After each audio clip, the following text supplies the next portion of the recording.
कोयटा से पेशावर जाने वाली 39 अब Jaffar Express Taxila railway station के पास थ्रू कर रही है। लेट्स वी 26405 आज इसको लीड कर रहा है।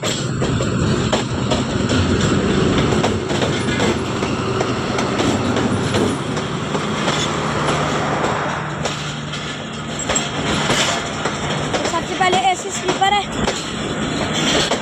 उसके बाद ये बिजनेस क्लास आ गए, उसके बाद ये 2 एसी स्टैंडर्ड आ गए, आगे 3 इकोनॉमी क्लास, हाफ लगेज और हाफ इकोनॉमी।